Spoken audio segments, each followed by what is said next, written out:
주인 되심을 고백하면 우리 함께 아멘 합시다. 하나님은 하나님의 백성이 하나님만 의지하게 하십니다. 절대적 의존감을 가진 인생이 하나님의 백성이고 하나님의 자녀입니다. 처음 이스라엘이 이집트에 나와서 광야를 행진할 때의 모습을 상상해 보십시오. 여러분, 장정이 60만이면 관계된 인구만 하더라도 대략 한 200만이 될 텐데 200만의 인구가 척박한 땅을 행진하면서 한 해도 농사한 적이 없습니다. 그런데 성경을 보면 그들이 우여곡절 끝에 40년 광야를 행진해야만 됐는데 40년 동안 한 번도 농사 짓지 않고 먹고 살았던 민족이 있다. 인류 역사에 그런 기록이 어디 있습니까? 오직 성경에 오직 이스라엘만이 그 일을 가능하게 했습니다. 누구 때문입니까? 하나님께서 매일매일 선언하시고 선포하십니다. 그들은 하나님을 의존하는 절대적인 이 의존을 자신의 실생활에서 배웠습니다. 먹을 것이 없었습니다. 처음 하나님께서 하늘에서 만나를 내려주실 때 그걸 믿지 못하겠는 거예요. 애굽에서의 습성이. 그래서 모세는 단호하게 얘기했습니다. 하나님께서 만나를 내려주실 때 내일 또 주실 테니 딱 식구 수대로 하루 먹을 지식만 거둬라. 그걸 어떻게 믿었습니까? 그런 적이 한 번도 없었는데. 그래서 나가면은 이틀치, 3일치, 일주일치 막 거둔 겁니다. 다음날 아침에 일어나봤더니 온 진영에 썩은 내가 진동을 합니다. 모세가 뭔 일이냐? 알고 봤더니 만나를 하루만 거두라 그랬는데 2, 3일치 막 거둬가지고 남은 만나가 하룻밤 지나고 다 썩어버립니다. 모세가 왜 그렇게 못 믿냐? 그런 삶의 경험이 있었습니다. 그 다음부터 그들은 정말 딱 하루치씩만 거뒀습니다. 쌀독에 쌀 떨어져서 잠드는 잠을 잡니까? 못 자지요. 특히 엄마 아빠의 마음은 만나 항아리가 비 오는데 어떻게 내일 아침에. 그런데 하루 이틀 계속되다 보니 기대감이 생겨요. 내일 이른 새벽에 나가면 또 하나님은 만나를 내려주시겠지. 그렇게 40년을 지내봤더니 알겠습니다. 누가 나를 살리시는 건지. 모세는 얘기하죠. 40년 동안 지내왔지만은 너희가 신발이 닳았냐 옷이 헤어졌냐. 그러니까 가나안 땅 들어가면 절대적으로 하나님만 의지하며 살면 된다. 그러면 너희 인생이 장구하고 너희가 장수할 것이고 약속의 땅에서 너희 기업이 오래일 것이다. 하나님만 의지해라. 그렇게 배웠기 때문에 배운 대로 살아온 대로 그렇게 하나님을 의지할 수가 있었던 겁니다. 하박국 선지자가 오늘 본문을 보면 하나님을 기다리고 바란다고 그래요. 하나님을 기다리고 바란다. 그렇게 기도한 이유는, 그렇게 하나님께 나아간 이유는 다른 것이 아닙니다. 자신이 살아온 세상에 절대적 의존감을 가지고 하나님을 찾았던 하나님의 백성들의 신앙과 삶이 다 무너져 버린 겁니다. 대략 연도로 얘기를 하면 주전 603년경에 하박국 선지자가 활동을 시작할 때라고 얘기를 해요. 주전 609년에 세계사에는 갈그미스 전투라고 바벨론과 이집트와 아수르 연합군과 함께 전쟁을 한 때가 있었습니다. 그때 바벨론이 승기를 잡아가지고 이제 시리아부터 팔레스틴 지역까지 바벨론의 영향권 아래 두었습니다. 곧 애굽까지 가겠죠. 근데 그렇기 때문에 애굽의 왕 바로 누고가 세운 여호야김이 이제는 친애굽 정책에서 벗어나서 바벨론을 신경 써야 될 때가 됐다는 겁니다. 그렇게 이렇게 봤더니 예레미야서 22장의 상황이 이거였어요. 이 여호야김이 왕이 될 때는 어떻게 왕이 됐냐 하면 사실은 요시야 왕이라는 유다를 30년 넘도록 통치하면서 성전을 새롭게 재건하고 신앙을 회복하고 유월절에 절기를 지키며 참 잘했습니다. 그래서 예레미야 선지자가 여호야김 왕을 꾸릴 때 넌 아버지를 못 보냐? 너희 아버지는 가난한 자를 도왔고 어려운 자를 형통하게 했고 하나님을 의지하는 믿음 때문에 그렇게 살았다. 그래서 하나님께서 네 아버지를 형통하게 한 거 아니냐? 넌 뭐냐? 너는 백성을 고용해서 왕궁을 건축하고 품삯을 도둑질을 했다. 너는 왕궁을 화려하게 지으면서 이 시기에 백향목 궁을 건축했다. 아버지를 반이라도 닮아라. 이런 식으로 선포했단 말이에요.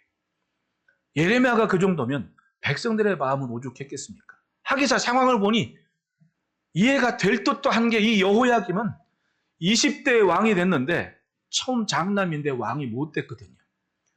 처음에 바로 느고가 바벨론 지역으로 전쟁하고자 올라갈 때에 요시아가 그걸 막은 겁니다. 왜냐하면 바벨론의 세력이 너무 강력하게 몰고 오니까 왕으로서 판단을 해야 될 겁니다. 이 세계의 정세는 대세는 저 동북 쪽에서 오는 바벨론이 대세다. 여기서 내가 함부로 길 열었다가 바벨론이 우리를 오해하거나 침략하면 어떡하냐. 어떻게 할 수가 없어요. 그러니까 나가서 바로 애굽을 막았는데 바로 누가가 그때 이렇게 얘기를 해요.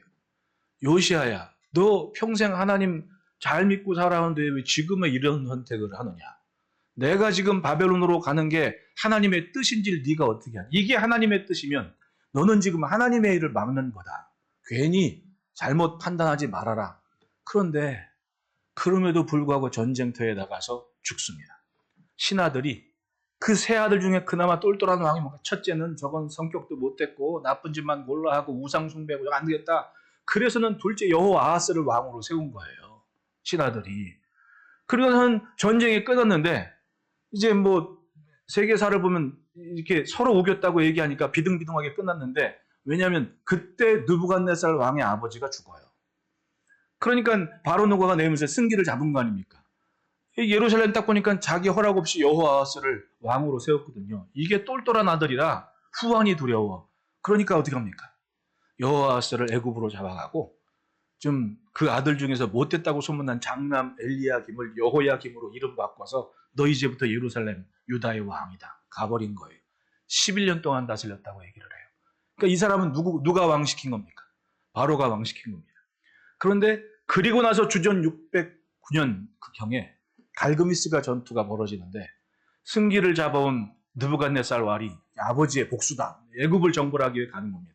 그때 애굽은 어떤 선택을 하냐면 이렇게 북쪽을 딱 보니까 바벨론이 동쪽에서도 밀고 오는데 성경에 나온 니느웨 성, 아수르 지역 아주 초토화시키면서 한 제국이 멸망한 겁니다. 아시리아 제국이.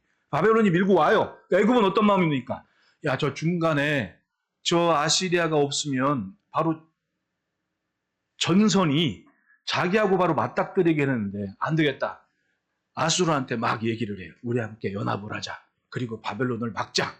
니네가 있어야 나도 좋은 거 아니냐. 중간에 완충지대가 있어야 돼. 지금 저 러시아 보십시오. 우크라이나 딱 하나 가지고 러시아가 전쟁 시작한 이유가 우크라이나가 없으면 바로 유럽하고 자기들이 맞닥뜨리니까 이걸 내가 먼저 차지해. 이런 거 아니에요. 딱 그런 상황이었던 거예요. 저 애굽도. 그게 전쟁에 나갔는데 웬걸요.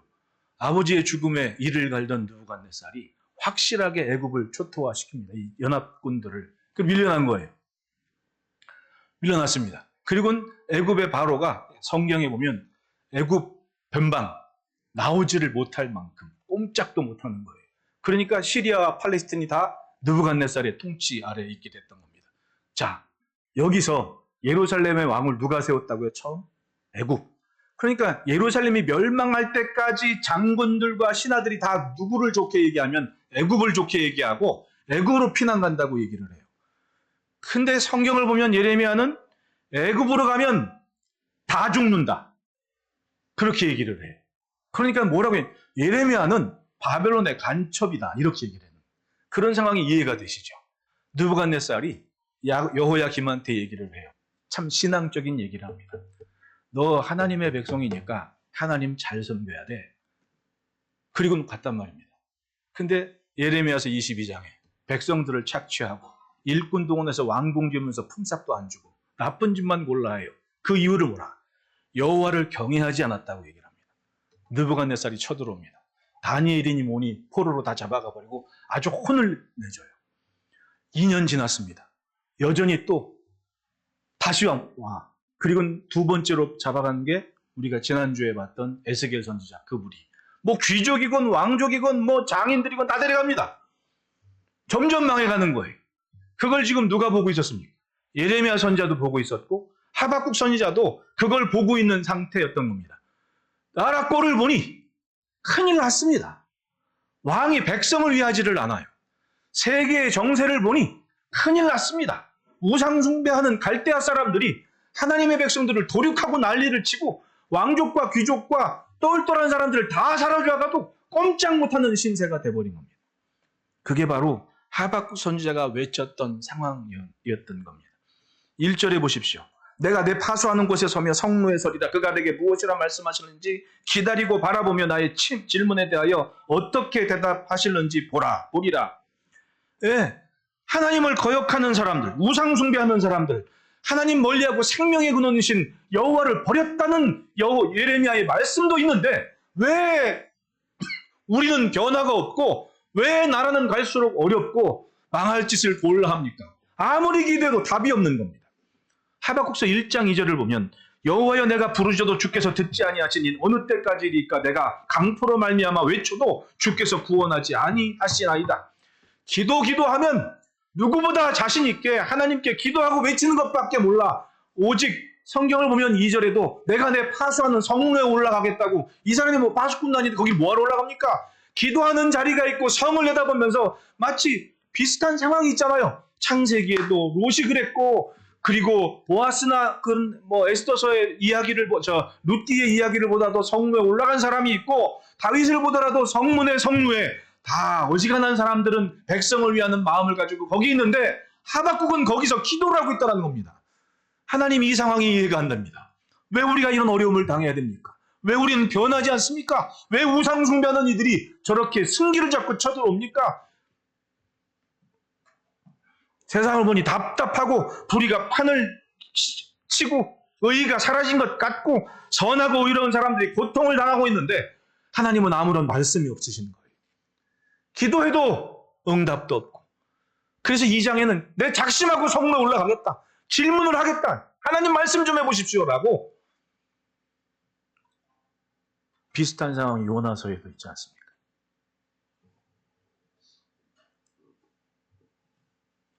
11장 하박국서 1장 13절에 보면 주께서는 눈이 정결하심으로 악을 참아보지 못하시며 패역을 참아보지 못하시거늘 어찌하여 거짓된 자들을 방관하시며 악인이 자기보다 의로운 사람을 삼키는데도 잠잠하시나이까. 도대체 이 말도 안 되는 상황이 맞습니까? 하나님? 선하신 하나님이 악을 참아보지 못하고 패역을 참지 못하신 하나님이 왜 이 상황은 그냥 침묵하십니까? 그래서 작심하고 성리에 올라서 내 하나님의 음성을 꼭 들어야겠다고, 하나님을 만나야겠다고. 따라합시다. 믿음은 기다림이다. 작심하고 하나님을 기다리는 것.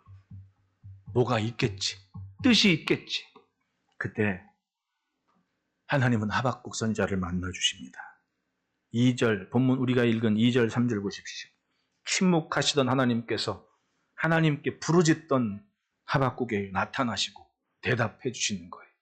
너는 이 묵시를 기록하여 판에 명백히 새기되 달려가면서도 읽을 수 있게 하라. 이 묵시는 정한 때가 있나니 그 종말이 속히 이르겠고 결코 거짓되지 아니하리라.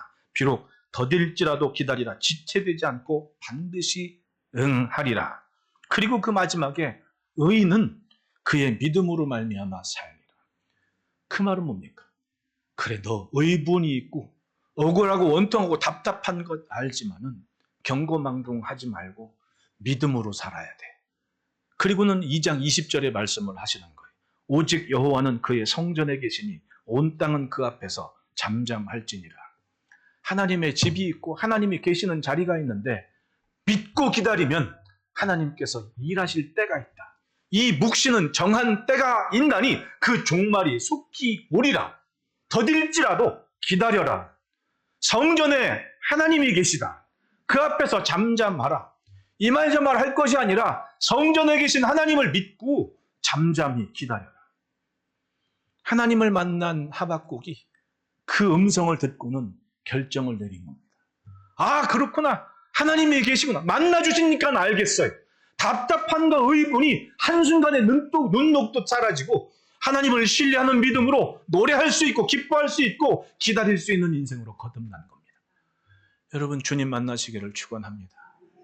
우리가 예수님 만난 사람들, 또 하나님 만난 사람들, 오늘이 그 마지막 시간이에요. 마지막은 하나님을 만난 하박국이 기뻐하고 즐거워 찬송하면서 하나님을 인정하는 고백으로 끝을 맺습니다.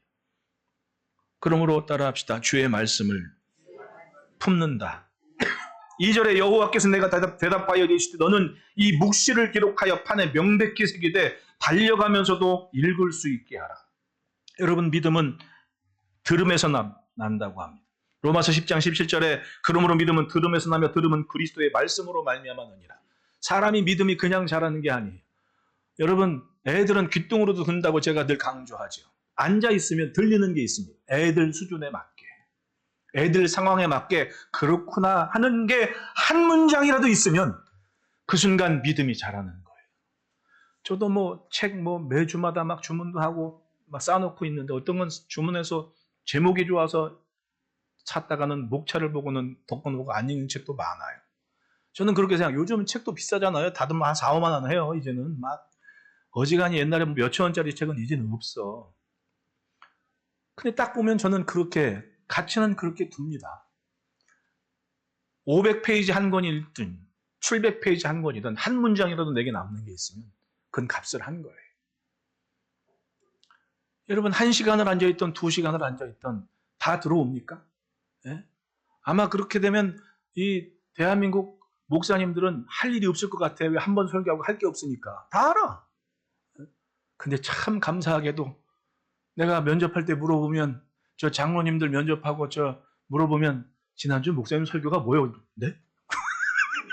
네? 장로이 지금 후배야. 안수 집사님이야. 교회에서 막 출전받아갖고 왔어. 참 신앙적이고 대단하신 분들 아닙니까? 내가 지난주 목사님 설교가 뭐예요? 예? 눈이 땡그레지는 거야. 속으로 감사하다. 참 감사하다. 여러분, 한 문장이라도 한 단어라도 내 마음에 새기면 그게 바로 주님의 음성이고 그만큼 믿음은 자라는 거예요. 그러니까 자녀들과 함께 있으라는 겁니다. 예. 애들은요, 집중할 수 있고 교육학에도 나와요. 나이 플러스 10. 예? 나이 플러스 10. 그게 최대한 집중할 수 있는 시간이에요. 최대한. 나이보다 많은 숫자 못 기다리거든요. 그런데 신기하게 성경을 보면 그게 아니에요. 하나님의 말씀은 성령께서 새겨주시는 말씀입니다. 하나님은 이 하박국에게 앞으로 이루어질 상황을 말씀하시는데 이 2장 5절부터는 앞으로 바벨론에 대해서 그리고 나라의 정황이 어떻게 바뀔지 설명을 해주는 겁니다. 앞으로 바벨론은 네가 그렇게 참 답답하고 숯불탕을 해도 바벨론은 어차피 내가 멸망시킨다. 내가 한번 힘을 줬더니 교만해져가지고 저 우상이나 세우고 그건 내가 멸망시킨다. 나라도 꼴이 아니냐 하지만은 기도하고 기다려라. 성전에 내가 있지 않냐. 그런 말씀을 딱 하시면서 하는 거예요. 너는 내가 지금 한 말을 판에 새기고 달려가면서도 읽을 수 있게 하라. 맞아요. 신앙은, 믿음은 하나님의 말씀을 볼 때. 근데 저는 그렇게 생각을 해요. 사람은 듣기만 해도 잘 살 때가 있었어요. 광야에서 보십시오. 기록된 문서가 있었어요? 뭐가 있었어요? 모세가 전하는 말씀을 50부장, 100부장, 1000문장이 다시 반복하면서 진영을 다니면서 또 얘기해주고 잘 듣기만 했습니다. 보이는 건 오직 타오르는 불기둥과 낮에는 구름. 그거였거든요. 그러니까 듣는 게 생명이었어요. 내가 아침에 우리 일부에는 좀 우리 어른들이 많이 예배를 드리잖아요. 일부에 오신 분들한테 내가 그런 얘기를 했더니 배꼽을 잡고 웃으시더라고. 뭐냐면 나 어릴 적에 자랄 때 주말에 꼭 아침에 되면 라디오에서 드라마 해주거든요. 드라마 제목이 꽃순이를 아시나요? 꽃순이를 아시나요? 그거 기억하시는 분들은 연식이 되신 분들이고 요즘 사람들은 그건 몰라. 근데 저는 노래를 좋아해가지고 명절 때 되면 막 같이 노래하고 막 그래. 엄마가 그 노래를 참 좋아해. 그래가지고 노래를 내가 다 적어가지고 외웠단 말이지. 지금도 기억이 나. 딱 틀면 노래가 딱 시작할 때 나와요. 딱 손전하는데 꽃순이를 아시나요? 딱 그런단 말이에요. 그러면 그걸 딱 듣고 꽃순이 했단 말이에요. 그 가수가 은하철도 999 부른 가수예요. 알고 보면 우리 익숙한 가수야. 다 우리 주변에 있어. 다. 그럼 그때는 온 동네 사람들이 라디오 앞에서 다 엄마들 이모들 다 라디오에서 그거 듣고 있는 거야. 이현인 권사님 끄떡이면 안 되는데 아시니까 끄떡일 거 아니야. 다 듣는 거야. 다. 집중을 해. 다 알아. 근데 이제는 이런 매체들이 엄청 순식간에 발달했습니다. 그 보는 게 많아. 눈에. 예? 보이는 게 많아. 그 죄다 그거 봐. 다. 한 집에 앉아도 이제는 하나씩 들고 봐. 시각적으로 뭔가 자극된 것이 아니면 집중이 되지 않는 시대가 돼버렸는데, 아마도 이 하박국 선지자가 하나님의 말씀을 전할 때 그런 딜레마에 빠지지 않았을까. 그러니까 하나님도 아시니까 너는 이 묵시를 판에 새기되 커다랗게 달려가면서도 볼 수 있게 그냥 하고 볼 수 있게 기록 좀 해라. 많은 말씀도 아니에요. 생각해보면. 근데 여러분, 말을 타고 달려가면서도 읽을 수 있게 할 정도로 얼마나 크게 쓰라는 얘기입니까? 그 행동 하나가 상징적인 의미가 돼서 모든 이들이 하나님의 말씀을 알아먹게 하라는 뜻 아니겠냐고요. 어떤 것? 오직 여호와는 성전에 계시니 온 땅은 여호와 앞에 잠잠할지어다. 이 말 저 말 떠들 일 아니다. 성전에 올라서 하나님을 기다려라. 이 땅의 주인은 하나님이시다. 그걸 인정해라. 여러분, 가만히 보면 사람이 뭔가를 할 때 처음 시작부터 목적의식을 갖는 게 참 중요한 것 같아요. 마음 한구석에 내가 그것을 위해서 그렇게 거창할 필요도 없어. 내가 적어도 내 삶에 이만큼은 하나님께서 하시는 공간이 있어야겠다. 그건 가지면 좋겠다고 얘기해요. 뭘 보고 느꼈냐면, 저 경부고속도로 옛날에 학교 다닐 때 보면 한 회사에서 지저스 러브인가 커다란 간판을 양쪽에 딱, 거기 어디 동탄 뜻이 나올 땐가 하여튼 뭐 어디 죽전지 나올 땐가 하여튼 있어요. 넓은 땅에. 뭐 지금은 아파트도 많이 섰지만은 그 넓은 땅에 사람 하나 없는데 그게 한 빌딩이 한 10몇 층짜리 빌딩 한 3개는 겹쳐진 크기 같아, 가만히 보니까. 근데 거기다 지저스라고. 지나다니는 사람이 맨날 그건 볼 거야. 야, 저거 도대체 뭐야? 왜 고려온단에서 저런 걸 써놓은 거야? 그 뭔가 뜻이 있겠죠. 그분의 간증이 있을지 뭐가 있을지. 근데 그건 일단 뭐 차치해 두고서라도 자기가 기업이 되고 뭔가 핸들링 할 수 있는 뭔가가 있을 때 하나님을 위한 뭔가 복음을 위해 헌신하고 싶은 뭔가를 이 구석에 조금 가져서 그거 한 거예요. 그 사람이 가지고 있는 재산이나 규모에 보일 때 그렇게 뭐 하지만 그 자리에 뜻을 가지고 뭔가를 했다는 건 이거 아니겠어요? 달려가면서도 읽을 수 있게 하라고 그걸 해놓은 거예요. 아마 하박국은 그런 뜻을 가지고 뭔가를 해내야 되지 않을까. 그런데 또 다른 면으로 보니까 맞아. 삶에는 하나님의 말씀을 품고 믿고 뭔가를 감당할 게 요만큼이라도 있으면 그 나중은 하나님께서 이끄시는 과정에 굉장히 큰 은혜를 주신다. 제가 자란 옥수동에 다 산동네였습니다. 2010년 그때 아파트 본격적으로 개발되기 전엔 다 그냥 고만하면 단독주택들이 많았거든요. 근데 제가 학생 때 이렇게 막 교류하고 옥수 중앙교회인가 거기에 학생회장이 내 아는 형이어서 놀러도 가고 기도도 하고 사진도 찍고 했던 교회인데 나중에 자라서 목사가 돼서 보니까 거기 또 목사님이 아주 재밌는 목회 일화를 남기셨더라. 뭐 이런 얘기 많아지니까 저는 그 한 청년의 얘기를 귀담아 들었어요. 그 청년이 2003년쯤에 목사님이 이제 어려운 동네니까 노인들 집 앞에 아마 여전도에 해가지고 뭐 이렇게 해가지고 교회에서 우유 좀 한 팩 해가지고 돌렸나 봐. 왜냐면 한 병 돌렸는데 다음날 새벽에 우유 주러 갔는데 우유가 그대로 있으면 그 집 노인은 문제가 있는 거야. 그러니까 뭐 노크를 하고 어떻게든 그 동사무소 직원하고 가가지고는 이렇게 살피는 그런 목적을 가지고 한 거예요. 근데 지금 전국 사업이 됐대. 이야기인즉슨 2010년인가 뭐 어떤 쯤에 한 청년이 2010년 그때 한 청년이 와가지고 아빠하고 와가지고는 사업이 있는데 목사님 기도를 축복 기도를 좀 받고 사업을 시작하겠다고 알고 봤더니 그 교회 재정 집사님 아들인 거야. 근데 아들이 학교 나와가지고는 취직하고 직장생활 하는데 변변히 뭐 성과도 없고 뭐 어렵고 그러니까 이 아들이 뭘 이렇게 막 하다가 자기가 배달업을 좀 해봐야겠다고 아버지한테 그랬대. 아버지가 너 교회는 잘 안 나오지만 그래도 목사님한테 기도는 받고 가야 되지 않겠냐. 이번엔 아빠 말을 들어라. 그러니까 이 아들은 아빠가 한 교회를 섬기면서 살아온 아빠의 이야기가 있잖아요. 그러니까 아빠의 말에는 그냥 다 순종하는 거야. 목사님한테 기도를 받았는데 이렇게 사업을 시작하다가 내가 이건 좀 도와야겠다, 돕고 싶다 하는 마음이 생겼나 보지. 사업을 시작해서 목사님 시작하는데 그랬더니 목사님이 뭐 할 건데 그랬더니 배달업을 좀 하고 싶다고. 어떻게 해야 돼? 아니 뭐 오토바이 한 서너 대 갖다 놓고 내가 주문을 받고 배달을 할 거라고. 유통을 중간. 근데 그게 되나 하는 생각이 처음엔 들지. 왜 그때 당시만 하더라도 모든 배달을 꽉 쥐고 있는 게 누구냐면 중국집 아저씨들이거든. 중국집 오토바이 아저씨들이 전화 받고 배달하는데 최고야. 가끔 왜 우리 바자회 할 때 머리 장발한 아저씨 왔잖아요. 그 아저씨가 창 1동, 2동, 3동까지는 주소를 꽉 끼고 있는 아저씨거든. 그 아저씨가 짜장면 시켜 먹는다고 와가지고는 우주 여전도에 바자 옷도 사고 막 그랬잖아요. 그런 정도였거든. 그러니까 따지고 보면 2013년까지는 배달의 핵심은 중국집 아저씨들이었어. 근데 그 어간에 갑자기 플랫폼이 생기고 변화가 되면서 전부 다 뭐 쿠팡이츠니 배달의민 이거 하고 있는데 그 과도기에 사업을 시작하면서 청년이 와서 기도를 받은 거예요. 그때가 아마 2003년, 한 2010년쯤이겠지. 기도를 받았는데, 이게 진짜로 되기 시작해. 막 되기 시작해. 확장이 되고, 그런데 미국의 투자 은행인 골드만삭스에서 이걸 딱 하는 거 보니까, 투자를 해야겠다. 그리고는 400억을 투자 유치를 한 거예요. 400억. 2015년도에. 뉴스에 찾아보면 나와요. 대단한 거 아니에요? 목사님 기도받고 사업 시작한 지 5년, 10년도 안 됐는데 이게 갑자기 투자금이 얼굴도 한 번 안 본 사람들이 와가지고는 400억을 투자하겠다고. 그런 거예요, 그런 거.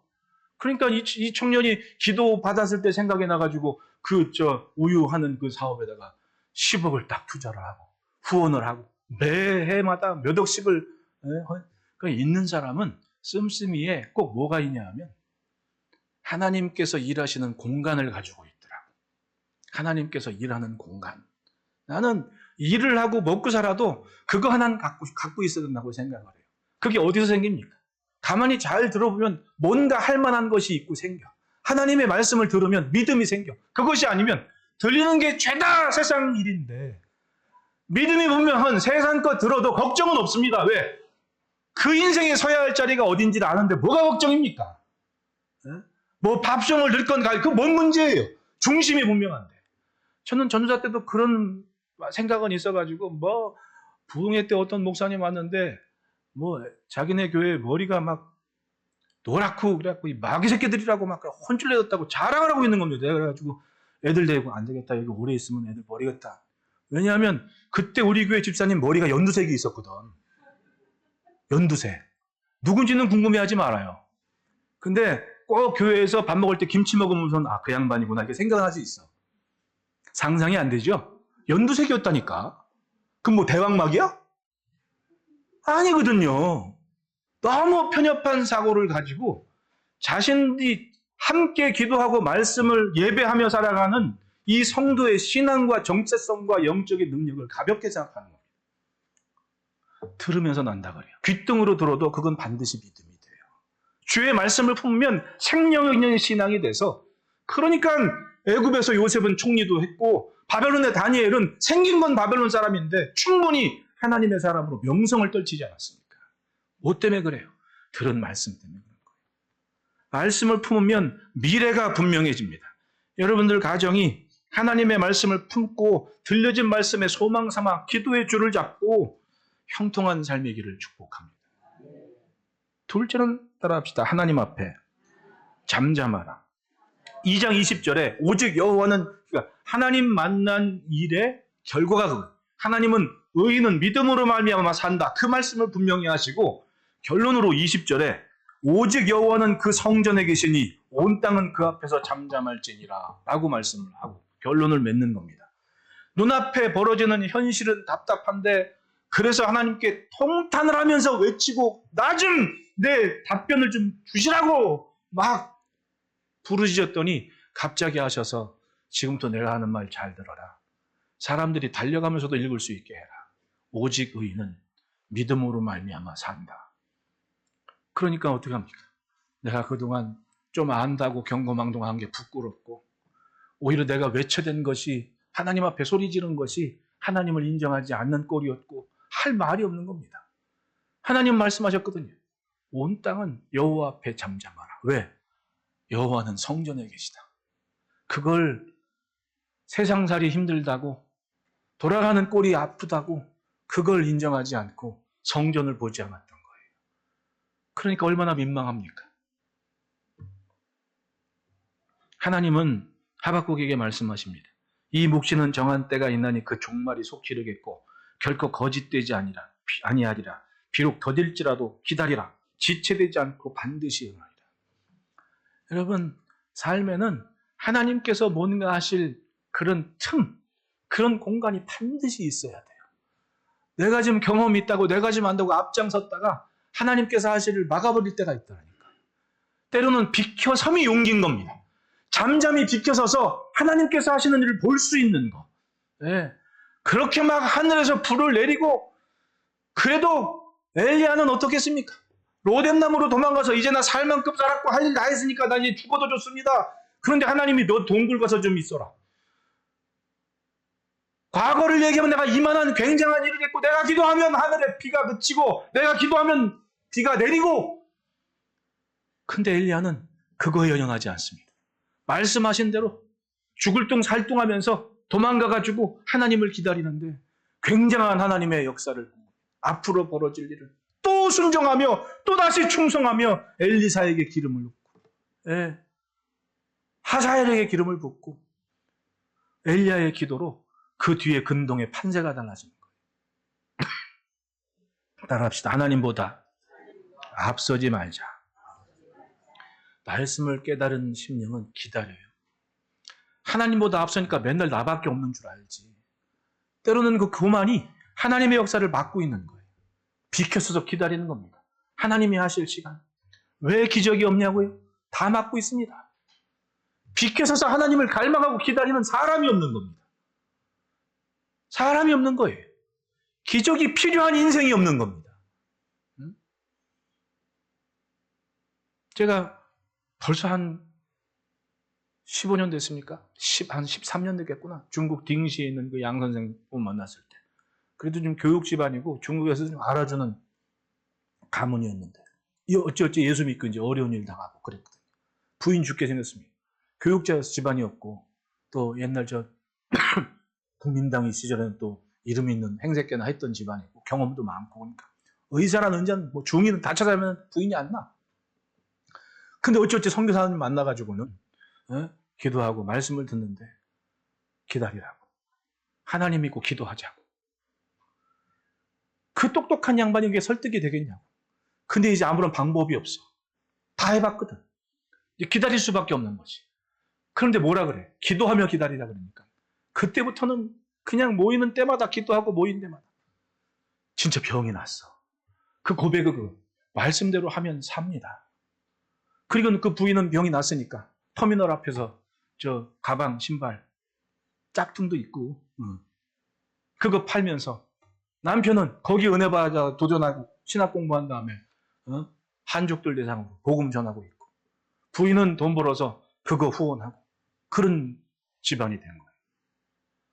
참 그 하나님께서 일하실 공간이 있다는 게 얼마나 귀한 일입니까? 하박국은 그걸 배운 거예요. 하나님을 참고 기다려야 돼. 성경을 보면 참 머리론 이해되지 않는 일들이 참 많아요. 예레미야 선지자, 이 시대에 활동했던 선지자가 예레미야, 동시대에 같이 활동했던 선지자가 예레미야예요.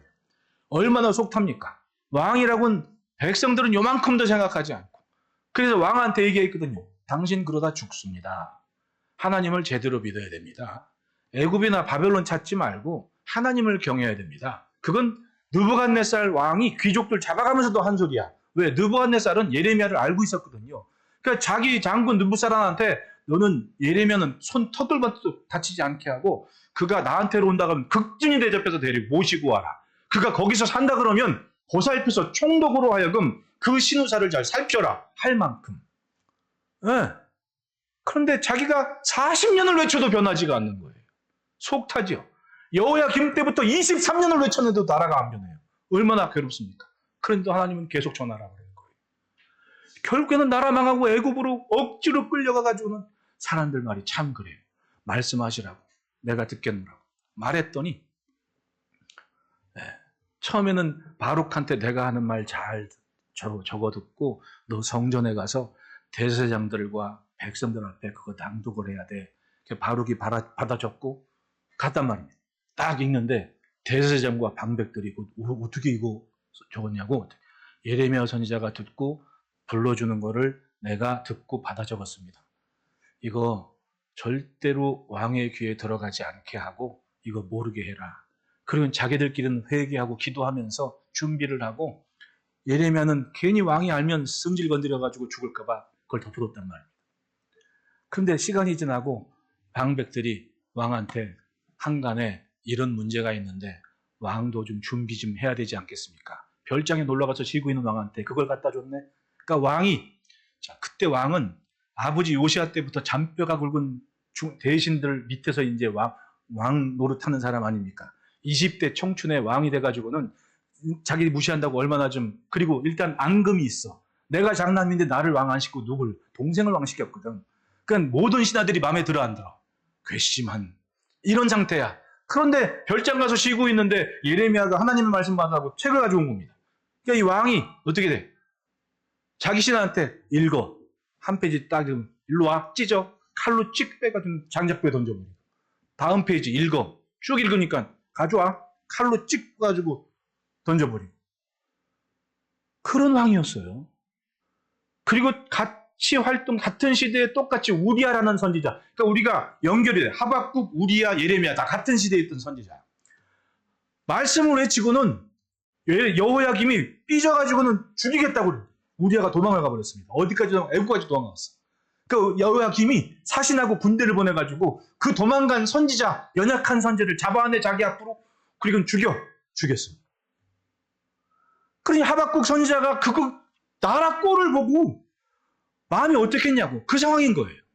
예레미야도 그걸 보고 참 답답하다. 지금 말 안 들으면 죽어요. 그리고 정말 죽고 여호야긴이 왕이 되고 나라는 또 시드기야 왕이 됐는데, 시드기야도 마찬가지예요. 그 기간이 23년 걸린 거예요. 시드기야도 똑같아. 하나님 뭐라 그러세요? 야, 지금 바벨론에 항복하는 게 살 길이고, 그리고 우리는 회개해야 돼. 70년 동안. 들었는데, 아, 예. 그런데 신하들이 자기보다 훨씬 더 잘난 사람들인데 무서운 거야. 결국은 어떻게 돼? 망했습니다. 예레미야는 끝까지 남아서 이제 바벨론의 총독 그다랴를 죽였으니까 장군들이 오직 애국심 하나 예레미야한테 와요. 우리한테 하나님의 말씀을 좀 알려주십시오. 일은 저질렀는데 수습을 어떻게 됩니까? 예레미야가 또 얘기해. 내 말 들을래? 듣겠습니다. 그러면 두려워하지 말고, 바벨론을 두려워하지 말고 항복을 해라. 그러면 죄는 묻지 않고 살 수가 있다. 근데 자기들이 바벨론 총독을 죽였는데 그걸 어떻게 믿겠냐고. 이것도 우리 죽이려고 그런 거 아니야? 실컷 말씀하면 듣겠다고 해놓고는 또 지들 맘대로 하는 거야. 어떻게? 아예 예레미야까지 데리고 애굽으로 도망을 가버리네. 애굽으로 끌려가가지고 똑같이 노래하면서 슬프다 성이요. 그게 예레미야 애가잖아. 응. 결국은 예레미야 선지자는 애굽이나 바벨론 사람이 아니라 유대인들한테 돌에 맞아 죽어요.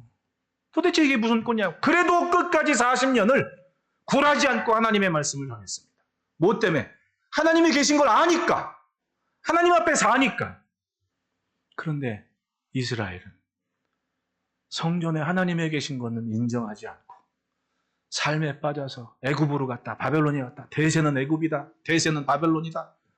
오락가락하면서 그 잘난 머리로 죽을 짓을 하고 있더라는 거예요. 여러분, 말씀을 믿고 품었으면 기다려야 됩니다. 무엇을? 하나님이 일하시도록. 하나님이 일하시도록. 그러니까 지난주에 에스겔서를 보더라도 다 같은 식. 에스겔은 이제 뒤에 나온 선지자지만은 다 뭐라 그래요? 여호와께서 그 성에 나와서 높은 곳을 지려 밟으실 때가 있을 거라. 맞아요. 잠잠히 하나님을 기다리는 것. 그것이 하나님 만난 인생의 지혜고 믿음이었던 거예요. 그걸 깨달은 하박국이 얘기합니다. 따라합시다. 기도하며 기뻐하자. 말씀을 다 듣고 성전에 계신 하나님을 다시금 인식하고 이제 마음이 편해졌어. 알량한 지식과 경험으로 참 잘난 척하면서 외쳐댔는데 그건 정말 모르는 짓이었어. 모자란 짓이었어. 그리고 뭐라 그래요? 3장 2절에 여호와여 내가 죽게 대한 소문을 듣고 놀랐나이다. 여호와여 주는 주의 일을 이 수년 내에 부응하게 하옵소서. 이 수년 내에 나타내시옵소서. 진노 중에라도 긍휼을 잊지 마옵소서. 그리고 그 유명한 노래 17절 18절에 비록 무화과 나무가 무성하지 못하며 포도나무에 열매가 없으며 감람나무에 소출이 없으며 밭에 먹을 것이 없으며 우리의 양이 없으며 외양간에 소가 없을지라도 이게 그때의 예루살렘의 상황이에요. 걸핏하면 애굽 바벨론 쳐들어와 가지고는 수확 때가 되면 열매 다 걷어가고 기근이 오고 기근이 온 다음에 먹을 게 없으니까 백성들은 소 잡아먹고 양 잡아먹고 다 비워버린 거예요. 그러니까 속이 타는 겁니다. 선지자한테 먹고는 살아야 될 거 아닙니까 하나님 막 외치는데 하나님 말씀하시는 기다리라니까.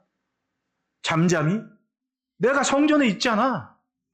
그 말씀을 딱 들으니까 번뜩 아 그렇구나. 하나님이 계셨는데 내가 경고망동을 했구나. 그 말씀을 믿으니까 비록 아무것도 없고 소출도 없지만 난 여호와로 말미암아 기뻐하겠습니다. 주의 구원을 노래하겠습니다. 그게 바로 이 말씀인 거예요. 나무에 열매가 없을 만큼 폐허가 되고 기근이 왔습니다. 먹고 살 것이 없어서 양도 잡아먹고 소도 잡아먹고 다 빈 우리가 됐습니다. 무엇을 해야 됩니까? 하나님을 만나고 기도의 자리에서 하나님을 불러야 됩니다. 하나님이 계신 걸 인정해야 됩니다. 사람의 힘이 아니라 하나님이 역사하시는 것. 그래서 간절히 외치 주여 주는 수년 내에 이 일을 이루어 주시옵소서. 부흥시켜 주옵소서. 주의 말씀을. 부흥은 삶이 달라지는 거예요.